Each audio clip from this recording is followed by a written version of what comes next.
Well, let's now bring in a great friend of this program, editor-at-large at the Wall Street Journal, Gerard Baker. Gerard, thank you so much for coming here on the U.S. Report tonight.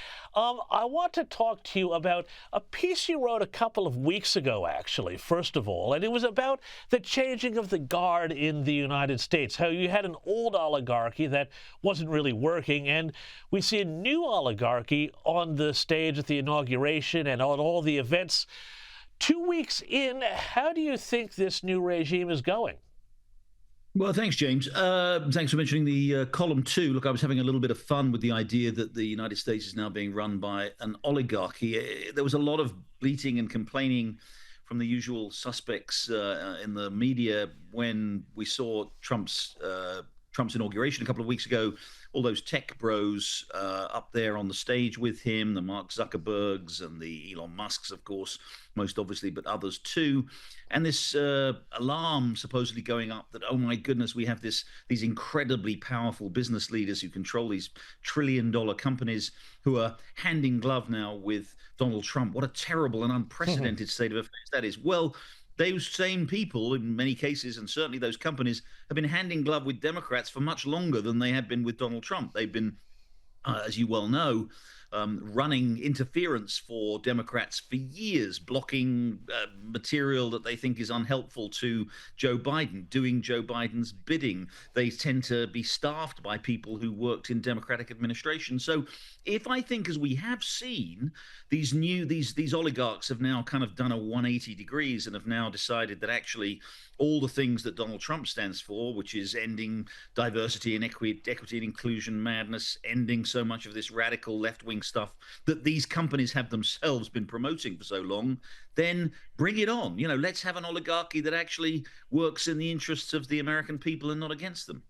Well, and it occurs to me, Gerard, that one of the things we also talked about a lot during the Biden administration was how back in those days it seemed like this kind of Brezhnev-era Soviet Union gerontocracy that was running the place. And now we see a much sort of more young and dynamic cabinet coming in. Many of these people are in their 40s, 50s, young people like J.D. Vance, relatively younger people like J.D. Vance, with their young families.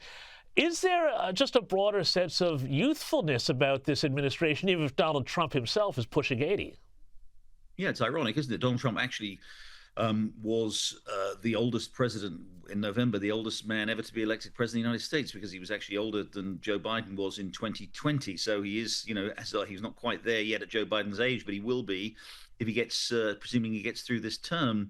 And yet, as you say, there's more important. There's an energy and a dynamism about this administration. You don't have to like all of it. I write independently. I don't praise everything they do. I don't like some of the things they do. I didn't, for example, like Donald Trump's attempt to use tariffs this week to get Mexico and Canada apparently to do absolutely nothing. So I'm not always a fan of what Donald Trump does, but there's absolutely no denying his first 2.5 weeks have been the most astonishing blizzard of activity, much of it desirable. You've talked about immigration there in your remarks just a minute ago, and finally moving to remove some of the many illegal immigrants in this country.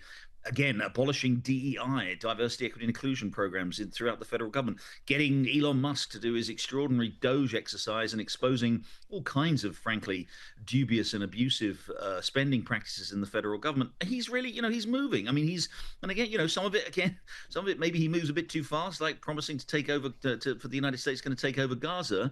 But there's an energy and a dynamism, particularly in rolling back this is the key, James, and you've talked a lot about this on your show over the years, rolling back this takeover of the institutions of this country, and I'm sorry to say it's the same in Australia and in England, where I come from, by this progressive left elite that have injected their ideological viewpoint into it, have turned these institutions, frankly, into sort of cultural bastions in which they can promote these ideas that are fundamentally inimical to free speech and inimical to the values on which this country was built. And I think, whatever else I may think about what Donald Trump's doing, I think that program, that effort, that energy that he's bringing to roll that back is very welcome.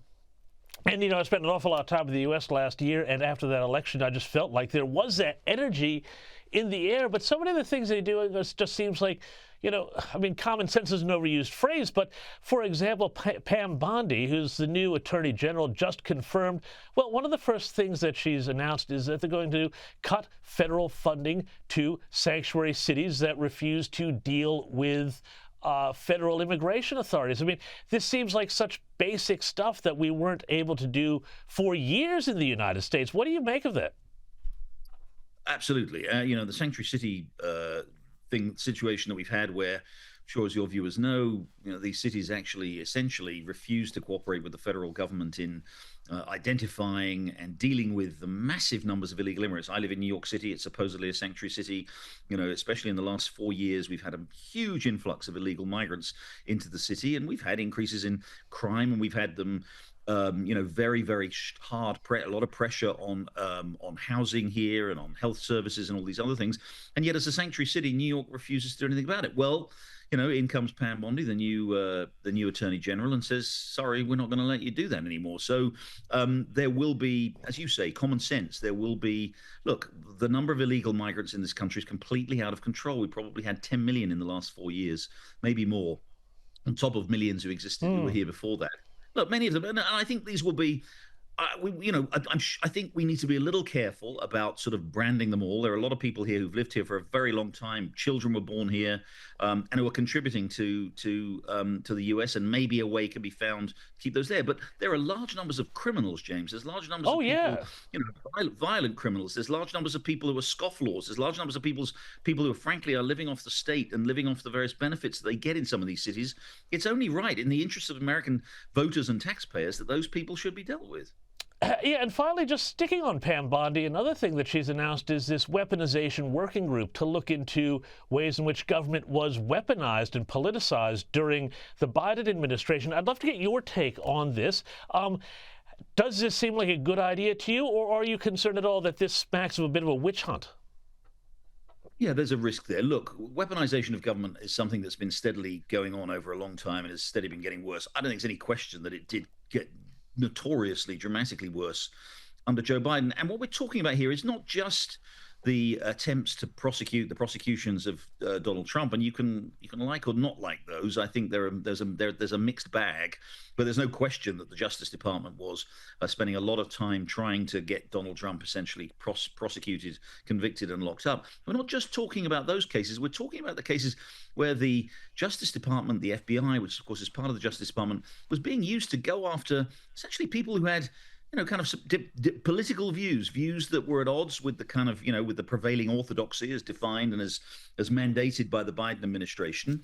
And we're going after them and sort of looking into, supposedly criminal activity. A good example, James, as you know about, is Catholic organizations. Catholic organizations that are pro-life, that are anti-abortion, don't break the law. These individuals don't break the law. They protest against abortion. They work hard to get abortion laws overturned. You can like that or dislike it, whatever you think about it. They're not criminals.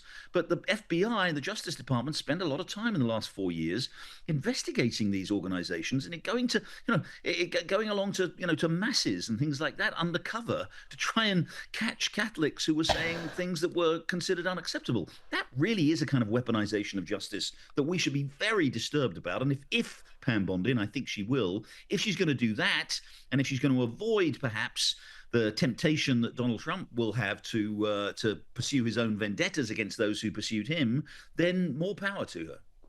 Absolutely right. Couldn't agree more. I think they even said that going to Latin Mass was a sign of radicalization, which was pretty nuts. Yeah. Gerard Baker, thank you so much for joining me. As always, we'll see you again soon on the U.S. Report.